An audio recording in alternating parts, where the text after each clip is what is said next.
Llevamos 60 años fabricando hilos sostenibles. Poner nuestra etiqueta en la prenda final es sinónimo y garantía de calidad, sostenibilidad y trazabilidad.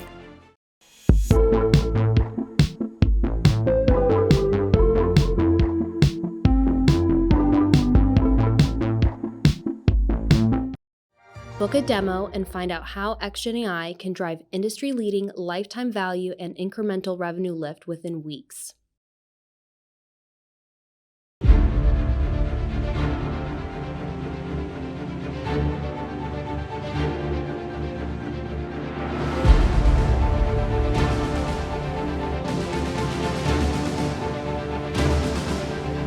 So, hi, Sheng. Thank you very much for being with us today. Sure. Thank you for inviting me. We've spent the last year talking about the supply chain, right? Right. How could you briefly describe what happened? Sure. So talking about the supply chain in 2021, using one word, and I will call it disruption. Truly, 2021, especially for the apparel sector, we see a lot of supply chain disruption, and they can come from many different aspects, from unexpected lockdown measures, lack of workers, to the well-known shipping crisis, the inflation, rising cost. And I think the causes are also multiple sides, coming from multiple sides. One is something that's that is encouraging, that is consumer continue to spend. So this is why we have to import so many products. But the second part is COVID-19 really creates something highly unexpected. So I'm not saying that fashion brands, retailers, manufacturers, they are totally unprepared. Just this kind of uncertainty, those kind of pressure caused by COVID-19 somehow are truly beyond the control of the current system. But also, I would say there are many positive changes that are happening in our industry. And this is something great to see. For example, more and more companies, they start to adopt more digital technology to try to mitigate the impact. Now, so for the first time, I think brands and retailers, they start to really rethink how I should treat my vendors, treat my workers. In the past, somehow I feel that brands and retailers, they totally attach great importance to consumers, but just take vendors for granted. Okay, there are so many factories out there, I can easily get the products, but it's no longer the case. So, these changes, somehow can bring some positive, changes to our industry. And I'm thinking that, these changes will have long-term impact on our sector as well. This kind of disruptions also raises questions regarding, the current system, global system. Do you think globalization is at risk or is unstable at least? Sure, that's a very great question. So I would say, talking about globalization, so I will call it, this is a textbook definition. So it refers to the phenomenon that many things move across borders from, say, trade, merchandise, or services trade, and capital, culture, or even data in the 21st century. And history tells us, there are three major driving forces of globalization. One is economic growth, and the second is lowered trade and investment barriers, and the third is advancement of technology, especially transportation and communication. So when we're talking about the future of globalization, or whether we can stop globalization, just ask us, how about the changes of these three factors? So I'm thinking that the world economy will continue to grow, and also countries around the world will continue to try to lower the trade and investment barriers. And definitely, I'm confident we can have more advanced technologies to make transportation and communication easier. So if you look at from that perspective, I'm not worrying too much about the future of globalization. That being said, I think it's it's valid. It's a legitimate concern about the impact of globalization. Do we really want to see this kind of impact of globalization on many different stakeholders around the world? But in terms of globalization itself, I think it will continue to deepen and also will continue to change the world we're living. So the forces driving growth or expansion of globalization are clear, but what are the weaknesses? Sure. Personally, I would not call it just weakness. I would just call it a side effect of globalization, because somehow I think it's hard to totally overcome. Now, just take the apparel sector, for example.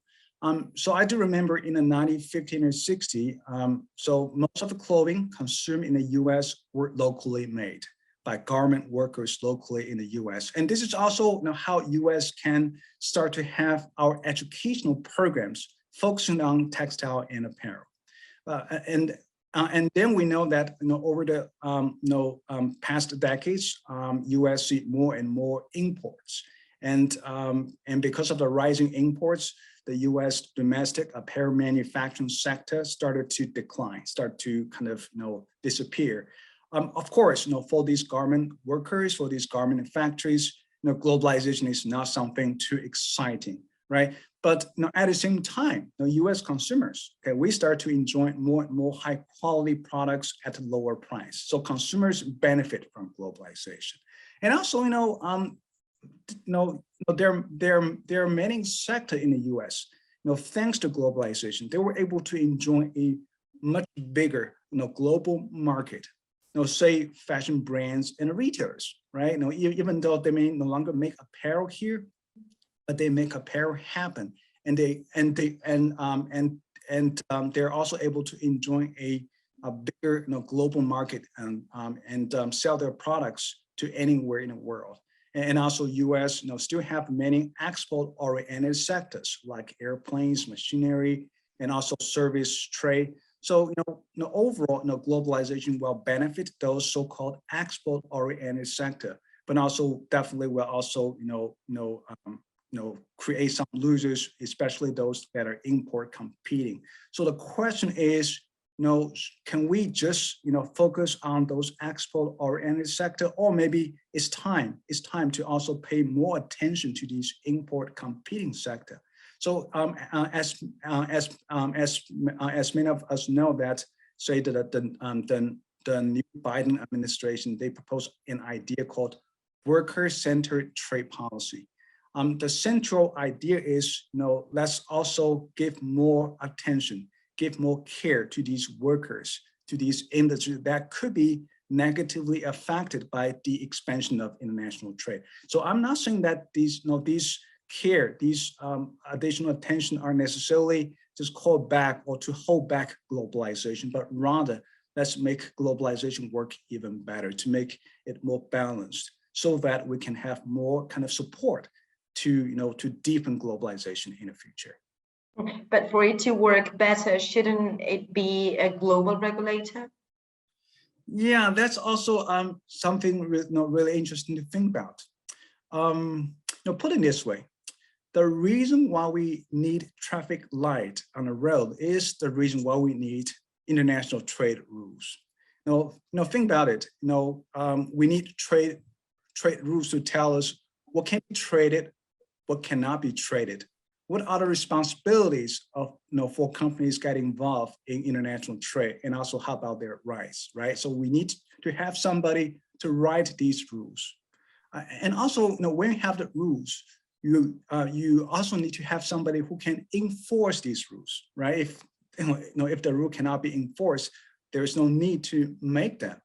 And also, how about when we have disputes, when countries have disputes, when companies have disputes, we should have some places, like a court, or have a judge to help them to solve these disputes.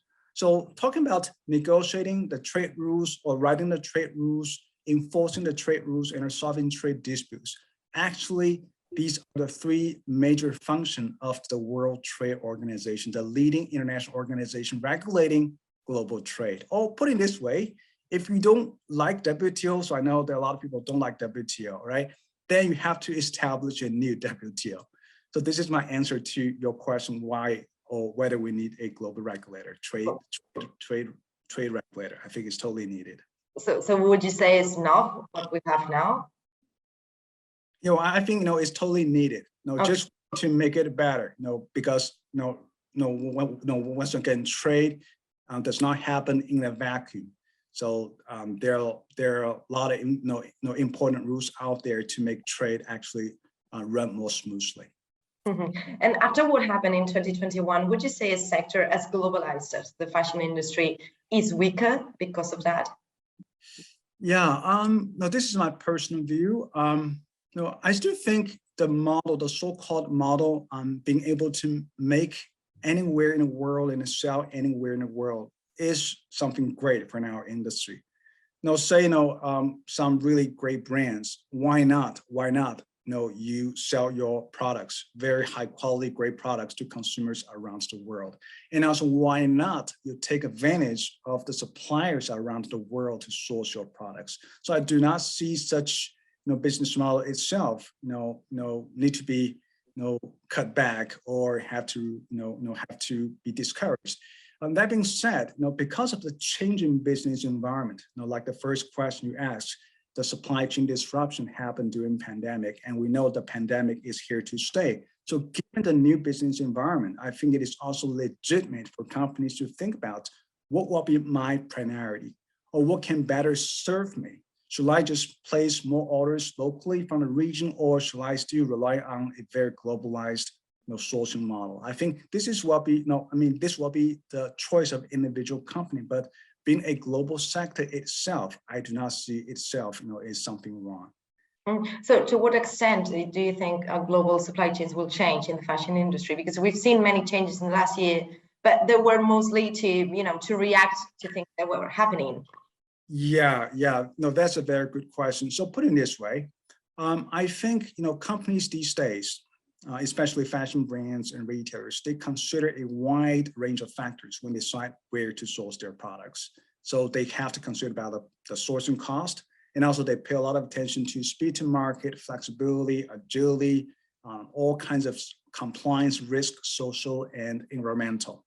And COVID-19 probably will encourage companies to rethink about their priority, or which factor they probably have to pay even more attention in the future. And this time, from my research, and I see companies really pay a lot of attention to flexibility and agility, in their choice of their suppliers. And this could be, some new factors or some driving forces to lead to some changes, some permanent changes in the industry. For example, because of the need to be more flexible, more agile, maybe I should work more with vendors in my region, or maybe I should work with more capable, so-called capable vendors, those vendors that has multiple country presence, or maybe not only they can make finished products, but also they have the capacity of locally making textile raw material, because the lack of raw material is the reason why some companies or some factories cannot make their products during COVID.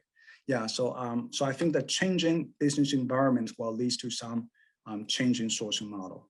So, This kind of changes could maybe hypothetically avoid a future disruption in the supply chain, but could the last one have been avoided?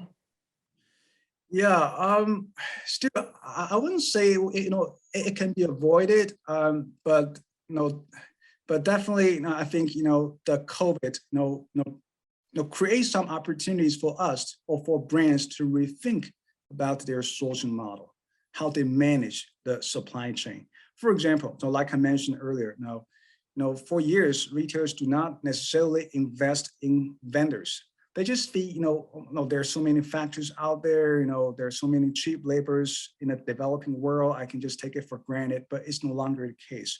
More than ever, you should treat your vendors as partners. And also do not just simply, expect the vendors can make any products you want. Okay, if you really want say a great variety of products, don't have to order a large quantity, you want them to be more flexible, invest in. Give them the capital, give them the know-how, teach them how to make more sophisticated products, improve the quality, make sure that they also have the capacity of sourcing their raw material. So I think, building a closer vendor and importer relationship, okay, really treat your vendors as partner will be something really, important, for the future success of fashion companies. Mm-hmm. And what about location? How will the map, or how should the map of sourcing change? Yeah, that's a very good question. I think, still, each individual company may have their own choices. And, like I mentioned earlier, companies these days, they consider a wide range of factors. And the very important principle is to strike a balance. So you don't want to just overlook any specific aspect when deciding where to source your products. If you only focus on price, this will be something very troublesome if later on you find that many of your vendors actually do not comply with the very important social and environmental regulations. Likewise, if you simply just focus on speed to market, maybe the sourcing cost will be really not beyond your affordability. So striking a balance will be very important. And also, especially in the current business environment, I think companies probably can give more attention to the factor of flexibility and agility. And to achieve it, just put it this way. In the past, when people are thinking about flexibility and agility, their approach is to source from as many countries as possible and working with as many vendors as possible. But during COVID, because of the more limited resources, they're changing their mindset. They think working with the most capable vendors can also help them to achieve that goal. So this is why I think in the future and brands and retailers will spend more resources on their vendor relationship. So does this mean that a better supply chain is also a more expensive supply chain? That's a very great question. Your question just reminds me of three companies. One is Zara, the other is H&M, and the third is Gap. Maybe they compete with each other, with each other to a certain extent. But in the US market, so I tracked some market data. So I noticed Gap actually priced its products higher than Zara and H&M. However, H&M and Zara achieved a higher gross margin. So now back to your question, does a more expensive supply chain necessarily means a better one?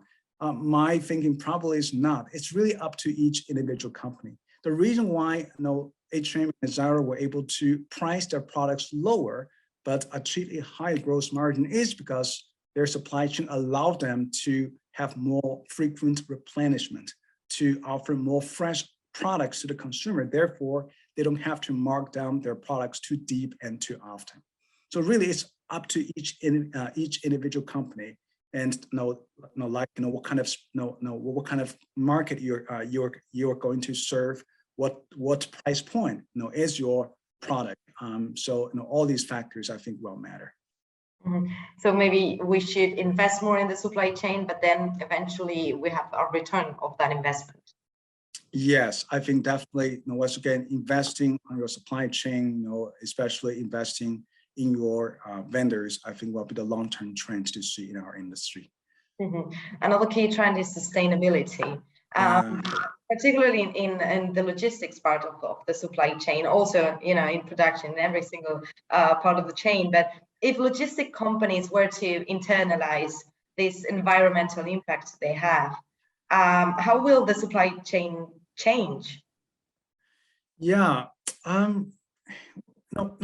personally, I do not think all companies have to localize their production. The reason is, once again, companies these days, they operate on a global scale.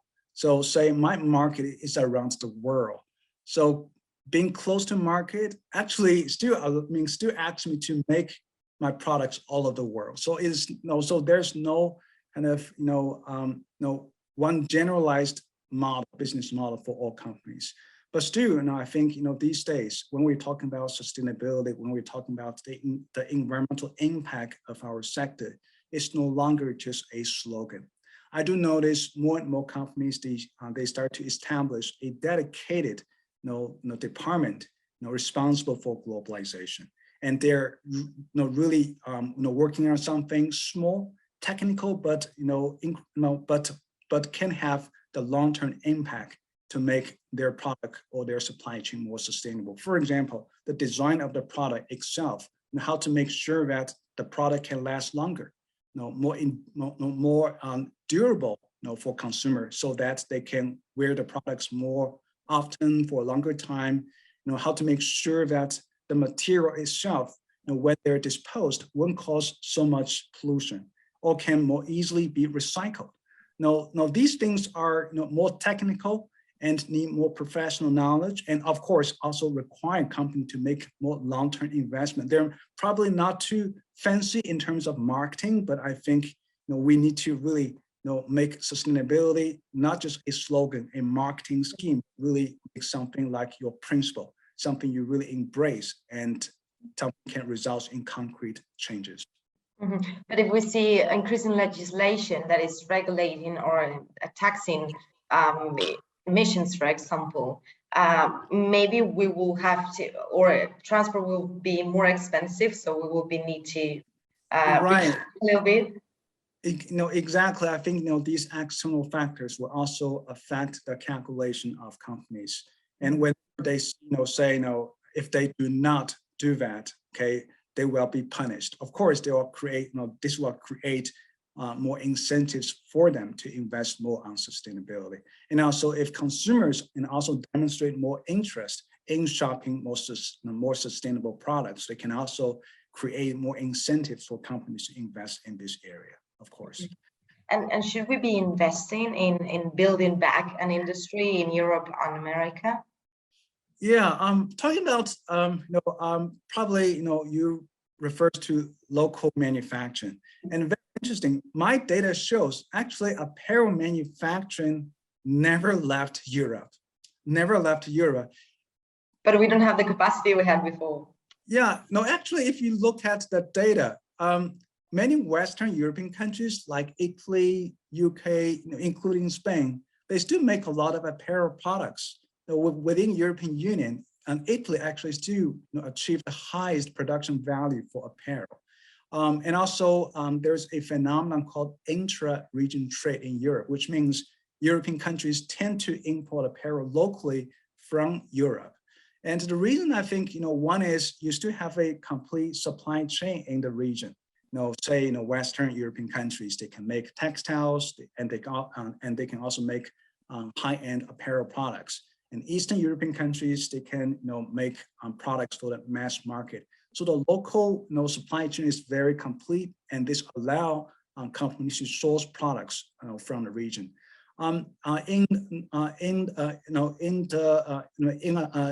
In America, I'll say many U.S. fashion brands and retailers, and also recently they show more interest in also locally sourced from this hemisphere, say from Mexico or from Central American countries. One challenge they face is lack of production capacity. So say if you look at the data, over 80% of products U.S. imported from Mexico, from Central American countries, they are tops and bottoms, very simple products. And if you want to source more sophisticated ones like dresses, like jackets, outwear, somehow this region don't have the capacity, especially don't have the textile raw material to make these products. The only option available is to continue to source from Asia. So once again, let's go back to some points I mentioned earlier. If you want to source more or do more so-called near sourcing, you need to help your region to build more production capacity, especially being able to get access to different kinds of textile raw material. And if not, and the only available option is to continue sourcing from Asia. Yeah, but overall, I still see near sourcing will play a very important role in a company's total sourcing portfolio. Yeah. Before COVID, the main weakness or the main threat to globalization was protectionism. we're seeing still an increase of, let's say, patriotism trends in politics all over the world. Is this a threat right now to globalization? Yeah, that's also a very good question. So I will put it this way. So always, I think trade policy making is about striking a balance. Now, if you look at U.S. trade policy, there are two fundamental goals. Regardless of which administration you are talking about, or whether you have a Democrat or Republican control the White House. But overall, I think there's two fundamental goals. One is to open the export market for U.S. products, both merchandise and also services. And the second is to level the playing field for U.S. companies, which means you may have to protect U.S. workers or those import competing sector. And I think recently we see more non-economic factors be added to the consideration of trade policymakers. Say things like national security, especially during COVID and PPE, the personal protection equipment become something that we see the necessity of building some domestic production capacity. But overall, I think striking a balance, both to serve the interests of import competing sector, which call for trade protection, higher trade and investment barriers, and also those export-oriented sector that want to take advantage of globalization, take advantage of getting access to consumers around the world. These two forces will continue to fight, and really, I think this phenomenon will continue. Yeah. And what can we expect from the relationship between China and the US?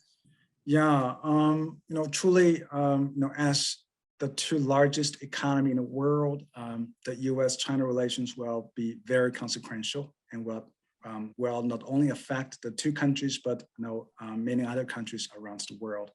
Now, talking about China, still, if you look at data, it serves as the largest apparel manufacturer and exporter to many countries around the world. And also China in particular plays an increasingly important role as a textile supplier to many apparel exporting countries in Asia. So this is the reality. So even companies say they're trying to reduce their China exposure, but because of the huge production capacity, because of the infrastructure in the country, I would say from an economic perspective, or just look at those economic factors, it still makes sense to continue sourcing from China.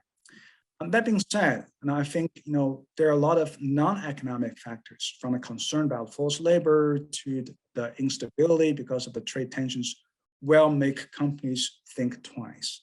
And even I can put it this way: in 2022, because of the non-economic factors, these non-economic factors, including the newly passed the Uyghur Forced Labor Act, maybe it's time for companies to build a contingency plan.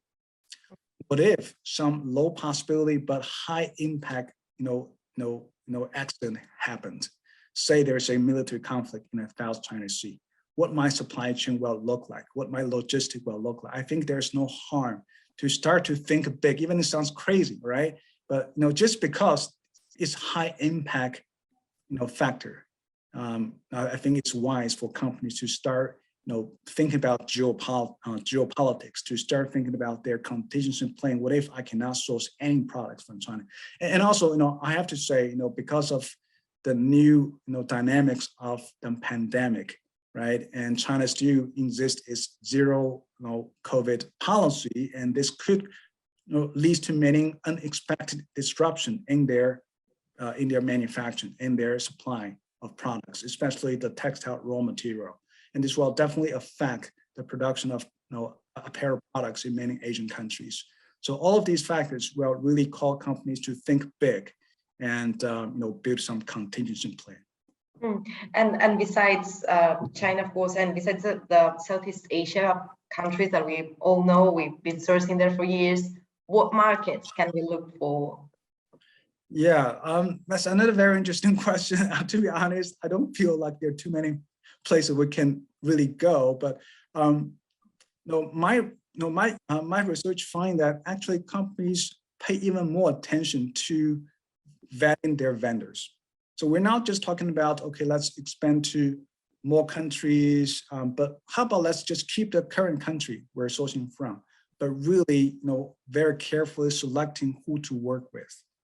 Okay, I can still just work with the same number of vendors. They're located or their headquarters in certain number of countries. However, these vendors will be super vendors. They have multiple country presence. They can allow me to easily switch where to source the finished products, and they can have the vertical manufacturing capability. And I think this will be a more preferred choice for company, because truly, if you want to go to a new place these days, it's not that simple. The people outside of our industry probably didn't realize the investment required or the procedure, the process required for a company to vetting a new vendor. Okay, I have to check the record, have to make sure that the factory can comply with all kind of regulations. So it's not that easy. And COVID really take away a lot of resources from a company. So they were rather to trust or rely on the vendors they have been working with for many years. So that's my observation. Does this mean that the power is shifting from retailers to vendors? Yeah, exactly. So even though just a few days ago when I was talking to some companies, so they told me, okay, it's no longer just you try to get the product with the lowest price, but really get the product is the highest priority these days because of all these shipping crises. Mm-hmm. And you mentioned the Uyghur Act, but the big question now is if traceability, total traceability is possible, because most of brands have tier 1, maybe tier 2 traceability, but from there it's quite hard. Yeah, two comments. One is I do notice companies these days, they pay more attention to the transparency of their supply chain. In the past, companies, once again, they tend to rely on the so-called full package sourcing. They just take care of the finished products. They don't even really need to care about who make the products, right? But now, because of all these factors from consumer side, from the regulation side, they start to pay attention who is making my finished products, or even who is making the fabrics. And also because of the concern of, say, forced labor, or maybe where the raw material come from, or I really want to minimize the supply chain disruption. I need to care about the supply of textile raw material. So companies start to even pay attention to who is making the fiber, who is making the yarn. So the so-called tier 3 and tier 4 supplier. So companies actually are making more efforts to understand their supply chain. So this is one trend. And a second, really, I think it is because of the nature of our industry. Sometimes it remains challenging. Even you want to know, but still it's quite challenging to exactly figure out who make the cotton, who make the polyester. I don't have the technology to help me to trace these products. One is, I really, say a department store, I carry millions of different items. How is it possible to know everything, right? And the second is really, when we make some, fashion apparel products, we blended the raw material from different sources, which also cause a lot of technical difficulty of really know exactly where the raw material come from. That being said, I still encourage companies to do as much as they can, and also there are a lot of benefits to make your supply chain more transparent. I have to say, as a scholar, I'm interested in studying, really based on companies' released vendor information to really do more research to compare different supply chain. And these research findings can be beneficial to company themselves. And also, for companies who make their supply chain more transparent, they can also look good in front of their consumers, because consumers these days, they care even more. Just like my students, after taking my sourcing class, they start to pay more attention to from where companies source their raw material. So all these efforts, I think will lead to some positive changes in our industry. So making their supply chain more transparent or traceability, I think it will be a moving target, but something can really lead to more positive changes in our industry. Mm-hmm. And the other great challenge is, and the other side of the supply chain after consumption. We've been talking about circular economy for so long, but is it possible, and how will it change the supply chain? Yeah, you reminds me of one study I'm working on right now. So one students and I, we're looking at how retailers are selling clothing made from recycled material. So as you may notice, the so-called resale market or circular market, and they're really booming, really booming. All kinds of retailers, they want to carry products, that are made from recycled material. But we do notice some challenges. One is technology. These days too, it's relatively easy to recycle products made by natural fiber, but not so much for those products made by man-made fiber. And also when you have clothing, blended with different textile fiber, it's very hard to sort them and process them. And also, if you look at the detailed product feature of these clothing made by recycled material, probably they're more limited in terms of the color, the pattern you can choose. So all these limitations need to be overcome before we can see a more kind of sizable market for circularity. And also really because of circularity, companies need to pay even more attention to how to source these products. And I would say the supply chain for circular fashion could be very different from these new clothing, because say the raw material depends on recycled textile fibers, and they can come from all different places and maybe less predictable to fashion brands and retailers. But I think overall circularity is a big topic for our industry. Well, even this topic will even got bigger and will get even more attention, both from our industry and also from our academia. I know it's really hard to make long-term predictions right now, but how do you imagine the supply chain fashion industry in, say, 10 years time? Yeah, yeah, truly, this is a very great question, and I'm sure many companies want to know that. But also, it's truly challenging, very, very, very challenging one. Even if you ask companies to predict what will happen in the next 2 to 3 years, still there are a lot of uncertainties out there. But on the overall, I think several factors. How about this? Let me just mention several factors I think can shape the future. One is technology. So I'm sure that 10 years from now, we can have more advanced technology that can allow us to make garments by machines. So these days, still, apparel manufacturing remains a labor-intensive process. But at the same time, more and more companies, they start to invent machines to automate garment manufacturing, even use 3D printers or maybe use like Sobot. So if you can make garments by machines, I think where to make these products can be very different from these days.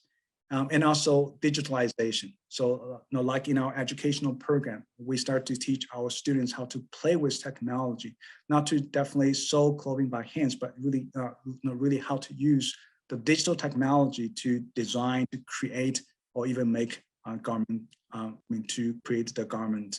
And I think the more adoption of digital technology will really change or will enable companies to try different business model. They don't have to really place their sourcing orders 3 months ahead of the selling season. They don't have to really first make products and try to sell them, and also have to deal with many unsold clothing. And I'm sure that in the next 10 years, we can really make our industry more sustainable. Really, one big challenge for sustainability is we make too many products that are never sold.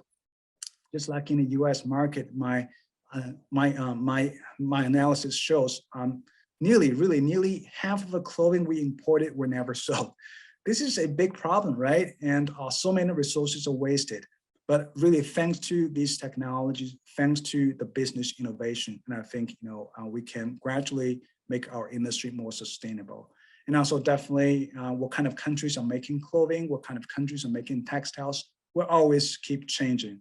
And I assume that at the time, countries like Vietnam probably will even start to gradually reduce apparel manufacturing. They will move on to more sophisticated products to make.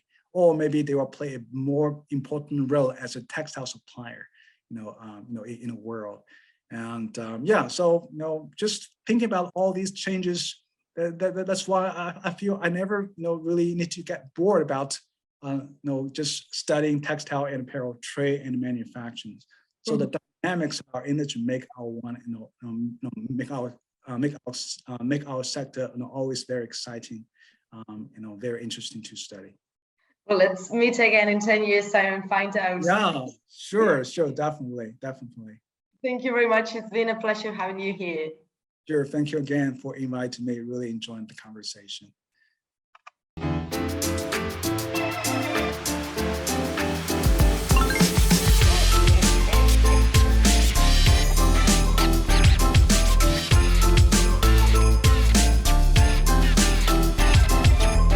Llevamos 60 años fabricando hilos sostenibles. Poner nuestra etiqueta en la prenda final es sinónimo y garantía de calidad, sostenibilidad y trazabilidad.